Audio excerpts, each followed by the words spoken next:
friends, it's Christy. Welcome back to my channel. Today I'm going to be making a card using Lawn Fawn's Wild Wolves and Wolf Before and Afters. So I've stamped those images out on some Spectrum Noir Ultra Smooth Premium White cardstock with Lawn Fawn Jet Black ink, and I'll be coloring with my Copic markers. So I'm going to start out with my rocks, and I'm going to use some warm grays for those. I'm using W00, W1, W3, and W5.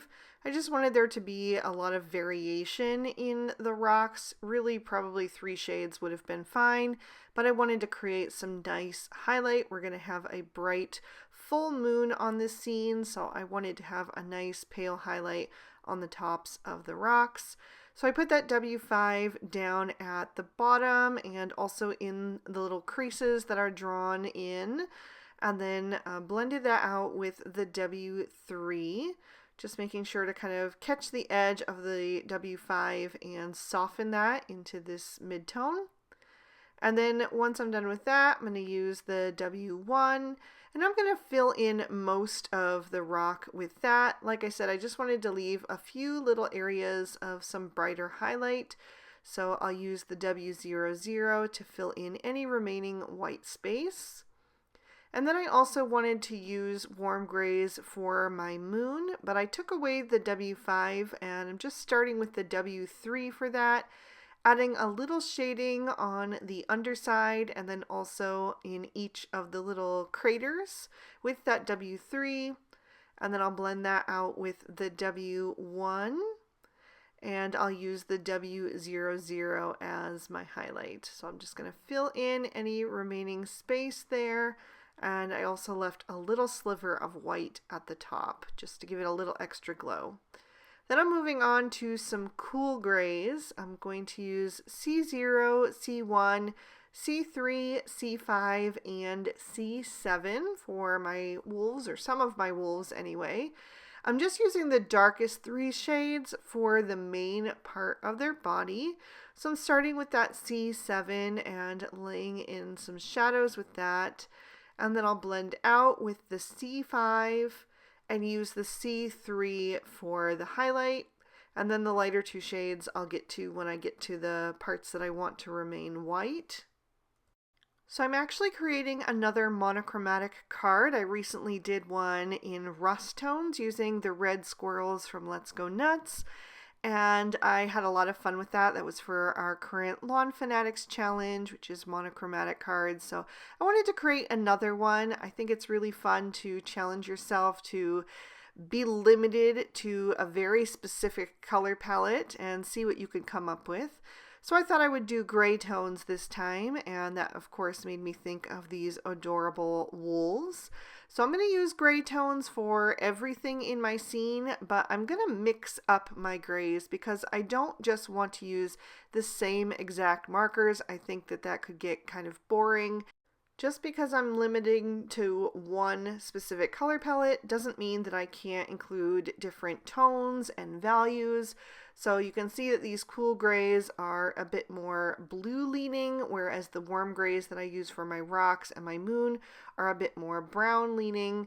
So it just kind of adds a bit of variety into the mix. So I'm doing the 3 largest wolves with the cool grays, and then the smaller wolves I'm going to switch up and do something a little bit different. So I'm just finishing this last little guy here and shading him a bit different. The other 2 were pretty much straight on, so their shadows were equal on both the left and the right, whereas this guy's facing toward the right, so his shadows are going to fall on the right down the back of his body, and then the highlight will be on the left where his face is upturned toward that moon. I did also leave a little bit of white space on the tips of their tails and on some of their feet and on this last little guy's belly. So for those whites, I'm using the C1 first and adding a bit of shading there, or smoothing out any transition areas from the dark to the light, like on the tail and the feet. And then once I have that laid in, I will blend out with the C0, and I'm going to leave some white space on all of them to be the highlight. just so that it's extra bright. And I did want to also use my colorless blender to just kind of smooth out the transition between the C0 and the white, so everything would be just very unified and not leaving any harsh lines behind. Then for the two smaller wolves, I'm going to switch to some neutral grays, which are kind of falling between the cool grays and the warm grays, so hopefully that will also tie in the two different tones together. Also, I think it's going to help tie in some of the cardstock that I'll be using. So these little wolves can definitely be little pups if you want them to be. On my scene, they're just going to be wolves that are in the distance, so that's why they look a little bit smaller. It's going to add some perspective to my scene. So I used N0, N1, N3, and N5 using the darkest 3 shades for the body and then the lightest 2 shades for the white parts. I wanted them to be a little bit more shadowed since they're further back away from the light source. Then for the crow, I'm going to stick with the neutral grays, but I'm going to add in the N7 to darken him up a bit and blend out with the N5, and then use the N3 on the chest area and the edge of the wing, and then I use the N1 for his beak. And then I did want to add in some rosy cheeks and color in the insides of their ears, so I am bringing in just a touch of pink using R11. It's a very pale shade, so there's not a lot added there, but it just lifts the color palette, I feel like. And that finishes off the coloring, so I will trim these images out with their matching dyes. For the background, I'm starting with a piece of Bristol Smooth Surface cardstock, and I'm going to blend on some Distress Oxide inks, starting with pumice stone.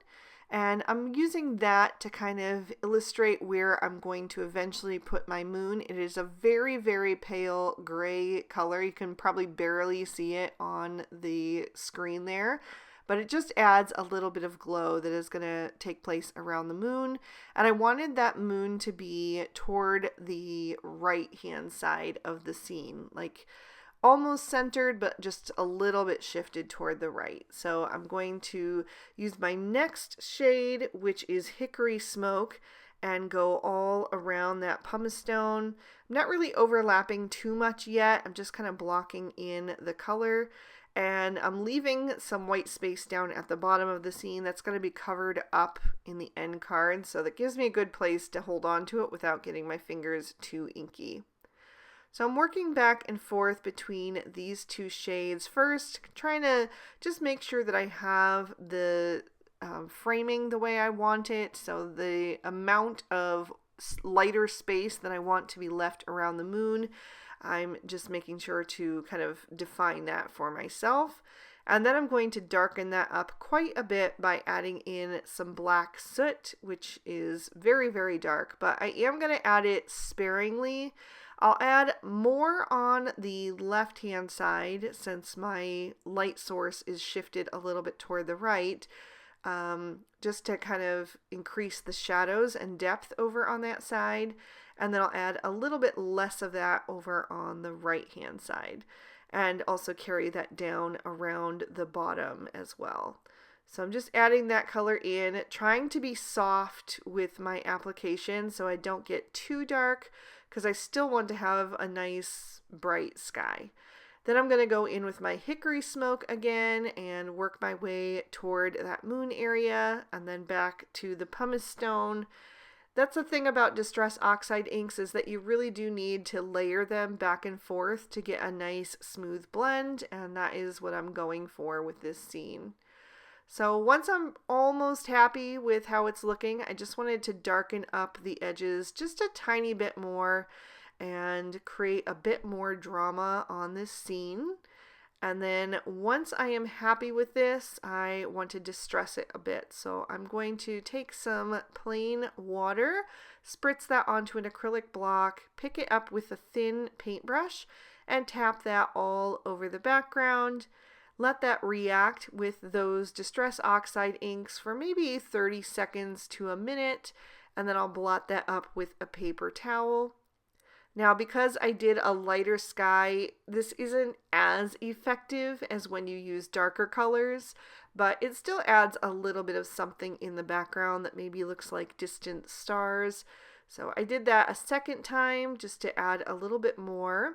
And then I'm going to add some of that black soot ink onto my block and add some water to that to make it a little more liquid, and then splatter that, although I'm being very careful not to put too much in the area where I want my moon to go. And then I wanted to add some stars, so I'm mixing up this pearlized shade from my Gansai Tambi Starry Colors, and then I'm going to splatter that all over the background as well. It'll also give me a nice bit of shimmer, especially when you tip it into the light. So I'm just going to add a good bit of that, and then I will set this panel aside to dry. While that is drying, I'm going to work on the cardstock pieces that I need. I have some narwhal cardstock and some storm cloud cardstock, both from Lawn Fawn. I'm going to take the Spooky Forest backdrop and trim that out of the storm cloud. I just taped that in place so that it wouldn't shift in my die cutting machine. And then I'll go ahead and pop that out of the die so you can see that little scene. And you just have to pop out the pieces. There's like one large one in the center and then some smaller ones between the tree branches. But before I do that, I just wanted to kind of figure out where I want my hill. So I'm die cutting that out of the narwhal cardstock using one of the Simple Stitch hillside borders. So I just kind of taped that in place at the height that I wanted it, and then pulled that out of the die cut and trimmed that down with my die cutting machine. And then for my sentiment, I'm taking a piece of fog cardstock from Lawn Fawn and stamping in Storm Cloud ink, which is quite dark. It's very, very, it's not black, but it's like a very deep charcoal gray. And I'm stamping out, "I'm glad you're in my pack." And then I will set that aside and pop my card base in my MISTI, which I created out of some more of the fog cardstock. And I'm doing the little wolf couple and "I love you a howl lot" for the inside. And I did stamp that down twice to make sure it was nice and bold. And then I'll set that aside, and now I'm ready to start assembling. So I'm going to take that background piece first and adhere that to the front of my cardstock panel. I trimmed off just the barest amount of that so that it wouldn't overhang any of the edges and just fit nicely behind the rest of the pieces that I need to use. Next, I'm going to layer on the narwhal hillside and just glue that down right over top. And then I have the Spooky Forest backdrop, which I have added some thin strips of Scotch 3M foam tape behind. And I just made sure that it was really well supported in different areas. I didn't put it behind every single branch, but enough of them that it's not going to get bent as it goes through the mail. So I'm just going to line that up with the card base and pop that down into place. And then I can bring in my images. I'm going to start with the moon because I need to kind of tuck that under one of the branches. So I'm just getting that facing the way I want it, and then I will glue that down behind that one branch. And then next I'm going to take that rock formation, the larger one, and I wanted to pop that up, so I'm going to add some more foam tape on the back of that. And then I can just peel off that release paper. I had another little sliver there to fully support that little rock, so I'll just tuck that behind and then add that to the center of my scene, just under the top of that hillside. And then this little wolf that's kind of facing sideways and howling up at the moon, I'm going to have him sitting on top of the rock, so I'm adding foam tape to the back of him as well, except for on his feet. I'll use some liquid glue because that's the part that's going to overlap that rock. Next, I wanted to add the crow to the tree branch on the opposite side of the moon, facing the moon. So I'm just adding a little sliver of foam tape behind him and then tucking his feet behind the branch, just making sure he's sitting there nicely. And then before I figure out the placement of my other two large wools, I wanted to go ahead and add the sentiment. So I trimmed that down with one of the everyday sentiment banners, and I just selectively die cut it to be the right length by shifting it in my die cutting machine. So now that I have that in place, I can figure out my other two wools. So I am going to add some foam tape to the back of them as well, because I really wanted to create that dimension and have these larger wools be more prominent in the front of the scene. So again, just using a little bit of foam tape back behind him, and then liquid glue where he's overlapping that rock, because that is already popped up. And the same will go for this other little guy there. And I ended up changing my mind just a little bit on his placement. Originally he was going to go higher up, but I ended up deciding to bring him down toward that sentiment just to incorporate it a little bit better into the scene. And then I have this other little rock, and I was trying to figure out where to use that as kind of a filler, but I liked that down in front also next to the sentiment or right above the sentiment. I thought that added some nice balance. And then I'm going to add in my two little wools and have them be further back. And they are just going to get glued flat to that card front right at the top of that hillside.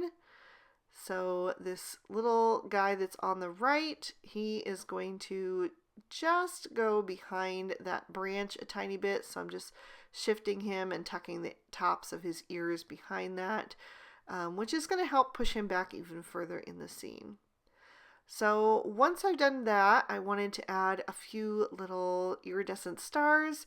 So I'm going to pour these into my Twiddler's Nook embellishment tray, just a few, and then I can pick those up with my Studio Katia embellishment wand, add a tiny little dab of glitter, and then place those down right where I want them. So I'm just making sure to add them so that they're kind of spread throughout the scene and just filling up any blank space that I felt looked a little bit empty on the card, since most of our images are centered down toward the front.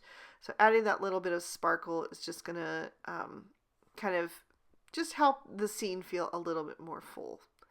So I'm even adding some of them between the tree branches, just trying to have a little bit of sparkle here and there. They're very subtle, especially when you're looking at the card head on, but when you tip it into the light, you really get this nice flash of shimmer, which I think adds a lot to a scene. And then I wanted the moon to have a little bit of glow as well, so I took my Stardust Stickles and just filled in each of the craters, working carefully around that one tree branch that is intersecting one of those. And that is going to finish off this card, so I will lift that up so you can see all of that sparkle and shine between the stickles and the stars and the starry colors. And then there's another peek at the inside. I really hope you guys enjoyed this one and that it maybe gave you some more ideas for those monochromatic cards, although I think it could be super cute using some color as well. But anyway, thank you guys so much for watching. If you enjoyed it, please be sure to hit that like button and leave me a comment down below. I'd love to hear from you. Subscribe if you haven't already, and ring that notification bell if you want to be alerted whenever I post a new video. All of the products I use will be listed and linked down below in the description bar. And thank you so much for watching. I hope you all have an absolutely amazing day. Bye-bye.